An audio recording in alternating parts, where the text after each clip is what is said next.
കേരളത്തിൽ കൊലപാതകങ്ങൾ നടക്കാത്ത ഒരു ദിവസമില്ല എന്നും കൊലപാതക വാർത്തകൾ പറയാൻ പറ്റാതെ ഒരു ദിവസം പോലും ഞങ്ങൾക്ക് പോകാൻ കഴിയില്ലെന്നും പലപ്പോഴും ഞാൻ തന്നെ നിങ്ങളുടെ മുമ്പിൽ പറഞ്ഞിട്ടുണ്ട്. ഞങ്ങളുടെ മാധ്യമ പ്രവർത്തകരുടെ ഏറ്റവും വലിയ ഒരു ദുര്യോഗമാണ് കേരളത്തിലെ കൊലപാതക വാർത്തകൾ ദിവസവും ജനങ്ങളുടെ മുന്നിൽ വന്ന് പറയേണ്ടി വരിക എന്നത്. ഞാൻ പലപ്പോഴും പറഞ്ഞിട്ടുള്ളതാണ്, ഞങ്ങൾക്ക് മടുത്തിരിക്കുകയാണ്, പക്ഷെ പറയാതിരിക്കാൻ കഴിയില്ലല്ലോ. പക്ഷെ ഇന്ന് സംഭവിച്ചിരിക്കുന്നത് നമ്മളെ ഞെട്ടിപ്പിക്കുന്നതാണ്. ഒരു പോലീസ് ഉദ്യോഗസ്ഥനെയാണ് ഇന്ന് കൊലപ്പെടുത്തിയിരിക്കുന്നത്. അതും ഒരു വലിയ കൊടും ക്രിമിനലായ ഒരു ഗൂണ്ടയാണ്. പല കേസുകളിൽ പ്രതിയായ ഒരു ഗൂണ്ട ഒരു പോലീസുകാരനെ നടു റോഡിലിട്ട് ആൾക്കാരെല്ലാം കണ്ടു നിൽക്കെ, പട്ടാപ്പകലല്ല രാത്രിയാണെങ്കിൽ പോലും മറ്റു പലരും കണ്ടു നിൽക്കെ, വേണ്ടി വന്നാൽ മറ്റു പോലീസ് ഉദ്യോഗസ്ഥന്മാരും കൂടി കണ്ടു നിൽക്കെ തല്ലിച്ചതച്ച് കൊല്ലുന്നു. കേരളത്തിൽ നമ്മുടെ കേരള ആഭ്യന്തര വകുപ്പ് ഇനി എന്താണ് മറുപടി പറയുക? ഓരോ സംഭവങ്ങൾ നടക്കുമ്പോഴും അതെല്ലാം ഒറ്റപ്പെട്ട സംഭവമാണെന്ന് പറഞ്ഞ് അതിനെ ന്യായീകരിക്കാൻ ശ്രമിക്കുന്ന ആഭ്യന്തര വകുപ്പ് ഇങ്ങനെ ഇതൊന്നും കണ്ടില്ല കേട്ടില്ല എന്ന് പറയുന്ന നിസ്സംഗതയോടെ കഴിയുന്ന ഈ ആഭ്യന്തര വകുപ്പിന് ഇപ്പോഴിതാ നേരിട്ട് ആഭ്യന്തര വകുപ്പിൻ്റെ തലയ്ക്ക് തന്നെ അടികിട്ടിയിരിക്കുന്നു. ഒരു പോലീസ് ഉദ്യോഗസ്ഥനെയാണ് ഒരു ഗുണ്ട തല്ലിക്കൊന്നിരിക്കുന്നത്. എന്തായാലും പോലീസ് ഉദ്യോഗസ്ഥനായ മാഞ്ഞൂർ ചിറയിൽ വീട്ടിൽ ശ്യാം പ്രസാദ് എന്ന 41 വയസ്സുള്ള പോലീസുകാരനെയാണ് തട്ടുകടയിലുണ്ടായ സംഘർഷത്തിൽ നിരന്തരം ക്രിമിനലായ ഒരാൾ തല്ലിക്കൊന്നിരിക്കുന്നത്. കോട്ടയം വെസ്റ്റ് പോലീസ് സ്റ്റേഷനിലെ ഡ്രൈവർ സിവിൽ പോലീസ് ഓഫീസറാണ് കൊല്ലപ്പെട്ട ശ്യാം എന്നാണ് അറിയുന്നത്. സംഭവവുമായി ബന്ധപ്പെട്ട് പെരുമ്പായിക്കോട് സ്വദേശി ജിബിൻ ജോർജ്, 27 വയസ്സുള്ള ജിബിൻ ജോർജിനെ പോലീസുകാർ കസ്റ്റഡിയിലെടുത്തിട്ടുണ്ട്. സംഭവം നടക്കുന്നത് തിങ്കളാഴ്ച പുലർച്ചെയാണ്. ഏറ്റുമാനൂരിലെ തിള്ളകത്തെ ഒരു ബാറിന് സമീപമായിരുന്നു സംഭവം നടന്നത്. പക്ഷേ ബാറുമായിട്ടോ മദ്യപാന സംഭവമായിട്ടോ ഒന്നും യാതൊരു ബന്ധവുമില്ല. അവിടെ ഒരു തട്ടുകടയിൽ ജോലി കഴിഞ്ഞിട്ട് ഈ പോലീസ് ഓഫീസർ, ഈ ശ്യാം പ്രസാദ് എന്ന് പറയുന്ന പോലീസ് ഓഫീസർ തട്ടുകടയിൽ ഒന്ന് ആഹാരം കഴിക്കാൻ വന്നതാണ്. അപ്പോൾ അവിടെ ഈ ക്രിമിനലായ ജിബിൻ ജോർജ് അവിടെ ഇങ്ങനെ ആറാടിക്കൊണ്ടിരിക്കുകയായിരുന്നു, അവിടെ ബഹളങ്ങൾ വെച്ചുകൊണ്ടിരിക്കുകയായിരുന്നു. അങ്ങനെ ബഹളങ്ങൾ വെച്ചുകൊണ്ടിരിക്കുമ്പോഴാണ് ഇദ്ദേഹം ഡ്യൂട്ടി കഴിഞ്ഞ് തിരിച്ച് വീട്ടിലേക്ക് പോകുന്ന വഴിയിൽ ഈ തട്ടുകടയിൽ കയറി എന്തായാലും ഒരു ചൂട് ചായ കുടിച്ചിട്ട് പോകാമെന്ന് വിചാരിച്ച് അദ്ദേഹം അവിടെ കയറി.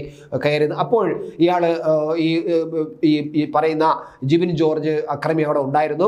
അപ്പോൾ പോലീസ് തട്ടുകടക്കാരൻ പറഞ്ഞു, ഇതാ കിടന്ന് ബഹളം വയ്ക്കരുത്, പോലീസ് ഉദ്യോഗസ്ഥൻ മുതലേ നിന്നെ പിടിച്ച് അകത്താക്കും, നീ മര്യാദയ്ക്ക് വയ്ക്കോ എന്നൊക്കെ പറയുന്നു.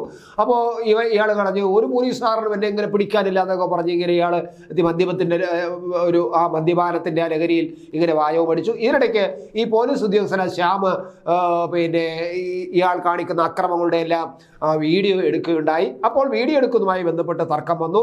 ഇതിനിടയിൽ ഈ ജിബിൻ ജോർജ് ഈ ശ്യാം പ്രസാദിനെ തല്ലി തറയിലിടുകയും നെഞ്ചത്ത് ചവിട്ടുകയും ചെയ്തു എന്നാണ് ദൃക്സാക്ഷികൾ, ഈ കട ഉടമ ഉൾപ്പെടെയുള്ള പറയുന്നത്. ഈ സമയത്താണ് പോലീസ് പെട്രോളിങ്ങുമായിട്ട് ബന്ധപ്പെട്ട് അവിടെ പോലീസുകാർ വരുന്നതും. അങ്ങനെ പോലീസ്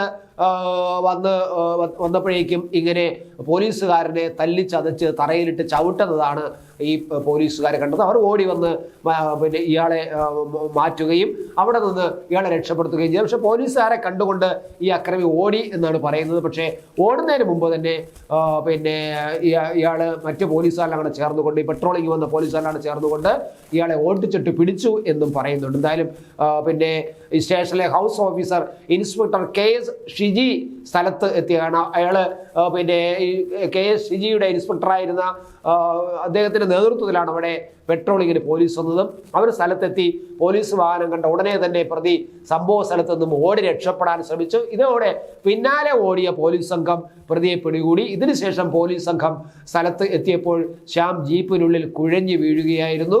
ഉടൻ തന്നെ കാരിത്താസ് എന്ന് പറയുന്ന ആശുപത്രിയിലേക്ക് എത്തിച്ചെങ്കിലും രാത്രി 2 മണിയോടെ, ഏകദേശം പുലരുന്ന 2-3 മണിയോടെ അദ്ദേഹം മരിക്കുകയാണ് ഉണ്ടായത്. ഒരു പോലീസ് ഓഫീസർ ഒരു ഗൂണ്ടയുടെ തല്ലേറ്റ് മണിക്കൂറുകൾക്കകം മരിക്കുകയാണ് ഉണ്ടായത്. അത്രമാത്രം ഗൂണ്ടകൾ വിലസുന്ന ഒരു നാടായിട്ട് കേരളം മാറിയിരിക്കുന്നു. ഇതിനെ എങ്ങനെയാണ് ഈ നമ്മുടെ ആഭ്യന്തര വകുപ്പ് കൈകാര്യം ചെയ്യുന്നത് ന്യായീകരണം കണ്ടെത്തുന്നത് അറിയില്ല. എന്തായാലും കൂടെ ഉണ്ടായിരുന്ന പോലീസുകാർ ഓട്ടിച്ചിട്ടെങ്കിലും ഇയാളെ പിടികൂടിയത് കൊണ്ട് പോലീസിന് ഒരല്പം മാനം രക്ഷിക്കാം. ഇല്ലെങ്കിൽ ഇയാൾ ഒളിവിൽ പോയി ദിവസങ്ങളോളം ഇവരെ അറസ്റ്റ് ചെയ്യാൻ കഴിയാതിരുന്നുവെങ്കിൽ പോലീസ് ആഭ്യന്തര വകുപ്പിന് കുറച്ചുകൂടി നാണക്കേട് വരുമായിരുന്നു. പക്ഷേ ഈ പോലീസുകാർ കുറച്ച് ധൈര്യം കാണിച്ചത് കൊണ്ട് ഇവനെ ഓട്ടിച്ചിട്ട് പിടിച്ച് അകത്താക്കിയത് കൊണ്ട് പോലീസിന് കുറച്ച് ആശ്വാസമുണ്ട്. ഇല്ലെങ്കിൽ ഈ ആഭ്യന്തര വകുപ്പിന് എതിരായിട്ടുള്ള രൂക്ഷമായ വിമർശനം അടുത്ത മണിക്കൂറുകളിൽ ഉയരുമായിരുന്നു. അതെന്തായാലും പോലീസുകാരെ ഓടിച്ചിട്ട് പിടിച്ചതുകൊണ്ട് നടന്നു. പക്ഷേ അപ്പോഴും ഉത്തരവാദിത്വത്തിൽ നിന്നും ആഭ്യന്തര വകുപ്പിന് പിന്നോട്ട് പോകാൻ കഴിയില്ല. ആഭ്യന്തര വകുപ്പ് കൈകാര്യം ചെയ്യുന്ന മുഖ്യമന്ത്രിയും ആ മുഖ്യമന്ത്രിയുടെ ഓഫീസും അതിനെ കൈകാര്യം ചെയ്യുന്ന പ്രിൻസിപ്പൽ